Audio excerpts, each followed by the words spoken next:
I checked my phone and noticed I had 13 missed calls, all from my mother-in-law, Martha. Not again.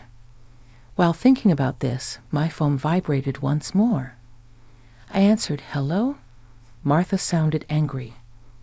"Excuse me, wasn't the allowance for this month supposed to be $3,000? It's overdue." "Excuse me, I told you to send the allowance." "This month's payment hasn't been deposited yet," Martha ranted, ignoring my situation and only thinking about what she wanted. I was fed up with her. Even in this situation, she doesn't think about what she says and does, right? I have no choice but to go for my last option. I gathered my thoughts and told my phone, "Your son has passed away, so I can't send an allowance anymore." I'm Jennifer Smith, 32 years old, a busy woman working at a major financial firm and a housewife. I got married about 2 years ago to my beloved husband, Mark, whom I met through our shared hobbies. His kind nature and warm smile drew me in, and we quickly developed feelings for each other. After a year of dating, we got engaged, both convinced that we were the best for each other. We lived together without major quarrels and decided to marry. Everything was smooth until a problem arose. Martha, my mother-in-law. My father-in-law passed away a few years ago, leaving Martha as Mark's only family. The trouble began when I first visited her before our wedding. "Nice to meet you, Martha," I said.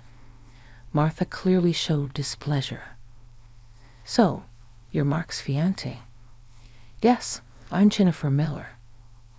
"You're a rather plain girl. I wonder what Mark sees in you, huh?" I couldn't tell if she was joking or serious. Having such words from my loved one's mother shocked me. Observing my distress, Mark scolded Martha. "Hey, Mom, what's with the sudden harsh words? How can you say such things about the person I chose?" "No, Mark, I'm just trying to pick a suitable woman for you." "Pick? I'm the one who chose her. You have no right to interfere." "Don't say it in such a cold way. I'm just telling the truth because I care about you. If you were really thinking of me, you'd simply support us. Why can't you understand such a simple thing?" An argument unfolded between mother and son right before my eyes, making the air heavy. As it was my first meeting with Martha, I wasn't in a position to intervene. Despite the lingering awkwardness, we eventually conveyed our intent to marry. As we were leaving, Martha called out to Mark, sounding somewhat disgruntled. "Mark, can I have a word? You're going to keep that promise after you get married, right?" "What promise?" "You know, about the allowance." "Ah, that. Yes, I'll be sure to take care of that. Can we not discuss it here, please?" "Well, I was just asking." The tension between my husband and his mother persisted, and discomfort hung thick in the air. In the car on the way home, I questioned Mark about the conversation he had with his mom. "Hey, Mark, about the talk you had with your mom?" "Yeah, I should have told you about it, Jennifer. I heard something about an allowance after my dad passed away. I've been sending money to my mom every month." "How much?" $2,000. "What? $22,000? I couldn't help but raise my voice in surprise. He sighed deeply and began to explain slowly. "Actually, my mom has a debt. She lost a lot of money at a casino a long time ago, and she's still paying it off. Her health isn't great these days, so she spends a lot of time at home. But she still needs money to live, right? But $22,000? Isn't that a bit too much? If I try to lower the amount, she keeps calling me over and over. And no matter what, a mother was still a mother. I worry about her living alone. I see Mark is really devoted to his mother, but that makes sense since his father passed away. Martha has been the only family he has left. Regardless of her character, she's still his beloved mother. At that time, I only saw my husband as a kind person. 2 months after our wedding, during my lunch break one day, I got a call on my smartphone. The call was from Martha. When I answered with a hello, Martha began to speak cheerfully. "Jennifer, long time no see. Can we chat for a bit?" "Yes. What can I do for you?" "Well, I was hoping you could start sending me money." "Excuse me?" I was so taken aback I couldn't find words to respond. However, Martha seemed excited to continue the conversation. "You mentioned before that you're working for a financial company, right? That means you have a good salary, doesn't it?" "Well, not exactly." "What, you're lying to avoid giving me money?" "That's not what I mean." "Then what is it?" "But Martha, you're still receiving financial support from Mark, aren't you?" To my question, Martha responded defiantly. "So what?" Jennifer sternly expressed her feelings. "Martha, getting $2,000 monthly support is a big deal, and yet you're asking for more. Really, you think so?" "If you were to send me an additional $1,000, I could avoid burdening Mark." "What do you mean by that?" "Well, I have Mark as a guarantor for my debts. If I fail to make payments, the debt collectors will go after him." "Do you understand?" "But aren't you using part of Mark's $2,000 to pay back the debt? I'm short. I have told Mark, but I have a significant amount of debt." Martha's tone made it clear that this was a fact even her husband was unaware of. With future plans of having children, our expenses were set to increase. On top of that, taking over Martha's debt wasn't an easy task. But if Martha's payments fell behind and the debt landed on Mark, the interest would likely accumulate significantly by then. If I refused to send money, it would eventually become a problem for my husband. It seemed better for Martha to clear her debt now. Reluctantly, I agreed to Martha's proposal. "All right, I'll start sending you money." "Really?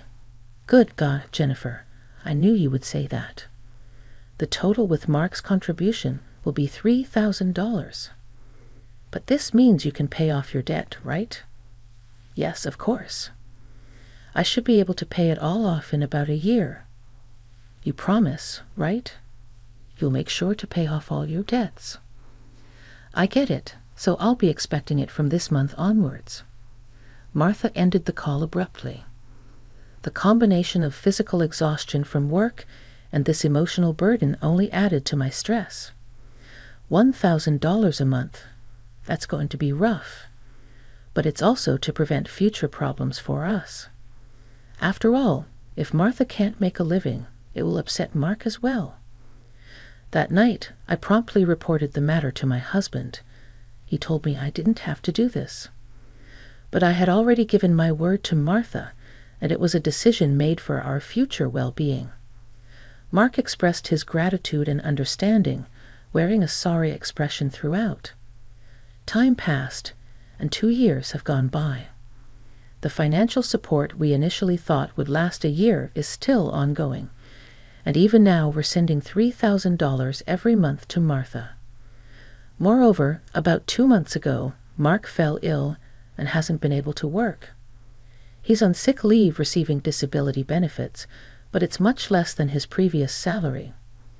Last month, I managed to transfer $3,000 to Martha from my savings, but if this situation continues, it will be very challenging. Shockingly, Martha has not visited her sick son even once, despite informing her about his hospitalization. She doesn't show up and only contacts me to ask, "You're still sending the money, right?" I was furious and decided to talk to Mark about it. "Mark, listen, isn't it wrong that Martha is only concerned about money despite your condition? We need to seriously consider what to do moving forward." "Yeah, I've been thinking the same thing." "I don't want to put more strain on you, Jennifer." This month, too, she's bombarding me with calls and messages asking if we sent the money yet. Can you believe it? How could she focus solely on money when her son is unwell? Mark expressed his frustration at his mother, his face showing signs of weariness. Then, with a sudden idea, Mark exclaimed, "I've thought it." Anne flashed a sly grin. "What is it, Mark?" I inquired. "Well, this is our last option. I've thought of something unconventional." Yeah, for my mom, Mark proposed a plan beyond my imagination. While it might be considered inappropriate, it appeared to be the only way to get Martha to comprehend. A few weeks later, Mark was discharged from the hospital. Since Martha hadn't responded to any of our messages, we didn't inform her about Mark's release. In the past 2 weeks, Martha had persistently demanded the money. While Mark and I were enjoying a cup of tea, a message popped up on my phone. Upon checking, I saw 13 missed calls from Martha again. As expected, my phone vibrated once more. It was another call from Martha. "Hello." I responded, activating the speaker microphone so that Mark could also listen. Martha immediately started shouting. "Listen, where's the $3,000 for this month?" "Excuse me, that's right. The money for this month hasn't been transferred yet. Do you realize Mark is now?" I began, but Martha cut me off, saying, "I don't care if he's in the hospital or whatever. It's none of my business. You're working at a good place, right? You must have plenty of savings. Hurry up and transfer it here." Martha was yelling angrily. Eventually, she said something unbelievable. "Listen, since you married Mark, if he can't pay, you have to pay me, understand? If you refuse, I'll make you the guarantor. Got it?" At that moment, something inside me snapped. She was openly expressing her demands without considering our situation at all. I had reached my breaking point with her. I had no choice but to resort to the last option. I firmly declared into my smartphone, "Mark has passed away. I can't send you any more money." At these words, Martha blurted out, baffled, "What?" This was the final step that my husband suggested, to lie to Martha about Mark's death and observe her reaction. If she showed any sign of sadness, reflected on her behavior, and apologized, we would continue to support her financially. But as she didn't reflect and demanded money, we would sever ties completely. Deep down, I believed that even someone like Martha would deeply reflect on her actions if she were told that her own son had died. But in the very next moment, Martha burst into loud laughter. "What's so funny?" I asked. "Well, isn't it obvious? If Mark is dead, that means his inheritance will be distributed to me too. Excuse me, I've been looking into it since I heard that Mark was sick. Listen here, 2/3 of Mark's assets are yours, but 1/3 is mine." I was at a loss for words. I never thought that when she first heard that her son was sick, she wouldn't look into treatment, but into how the inheritance would be divided. My anger surpassed. I was simply dumbfounded. My husband seemed to feel the same way, and as our eyes met, he slowly nodded. This was the signal to continue with the plan. Once again, I spoke firmly to Martha. "Martha, did you hear what I said? Mark is dead." I heard. "What about it? Aren't you sad your own son passed away before you? You just make sure to send me some. I won't let you get away with not doing it." With a click, the phone line was cut off and a dial tone echoed. I glanced at my husband and saw that he was shaking, his face riddled with anger. "Mark, are you okay?" I asked. As I asked, my husband looked into my eyes and said, "I'm cutting ties with her. She'll likely come here eventually demanding money. Let's wait until then, okay? But are you really okay with this, cutting off ties just like that?" I inquired. "Yeah, I have no regrets. After that call, she's no mother." My husband's eyes were filled with hatred, and I felt the same way. A person who only thinks about money over her own son's life is not family to me. A few days later, as we expected, Martha came to our house. For the time being, I decided to hide my husband in the next room and deal with Martha myself. Then Martha approached me with a face like a demon. "Hey, give me Mark's inheritance right now," she demanded again. With that, anything else to say? He's already dead, isn't he? It's pointless to say anything now. You never even visited him. What are you saying? Are you really his mother? You're so annoying. Give me the inheritance right away. I don't mind getting the lawyer. Speaking more would be a waste of time. Just as I thought that, my husband emerged from the next room. Seeing him, Martha let out a startled gasp as if she had seen a ghost. "Mark, why weren't you dead? Long time no see. Mom?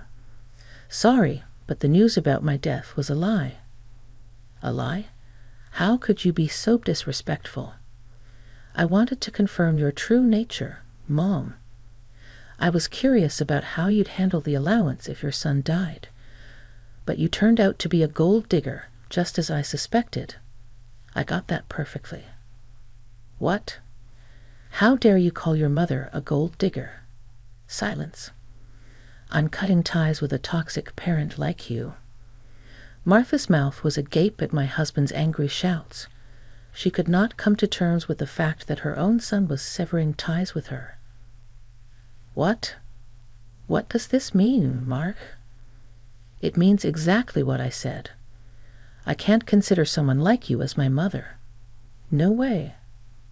"Then what about the allowance? Do you really think I would?" "You're on your own with the debts. We're moving." "Wait, please. If you do that, what about my living expenses?" With tears in her eyes, Martha reached out to my husband. He forcefully shook off her hand, looked at her coldly, and said, "I don't care about your living expenses. You have been living off us without even a single apology. I really understand your despicable nature now. Don't you show up in front of us again." "No, wait, Mark. Are you going to abandon your mother?" Ignoring her words, my husband seized Martha's arm and guided her to the front door. He tossed her shoes and bag outside and escorted Martha out of the house. Martha created a commotion outside for a while but eventually disappeared, possibly unable to withstand the scrutiny of the neighbors. Despite her multiple attempts to contact us, we ignored all of them. Martha's number was set to be automatically rejected, and we completed our move. Regarding the issue of co-signing for the debts, it became invalid since Martha had made Mark the co-signer without his consent, absolving him of responsibility. Without the allowance from us, Martha seems to be leading a challenging life. It's only natural given that she had been using the allowance for gambling instead of settling her debts. She still faces a substantial debt burden and is pursued by debt collectors daily. Unable to indulge in gambling anymore, she appears to be working tirelessly from dawn to dusk. It's unlikely that she will be able to fully clear her debts in the foreseeable future. She will have to keep working until she is physically unable to do so. This is entirely a consequence of her own actions. As for us, we are enjoying fulfilling days in our new home. My husband's health has stabilized, and he has returned to work. After some time, we discovered a new life growing in my belly. We are expecting an additional member in our family next year. Moving forward, we aim to cherish happy moments as a family of 3.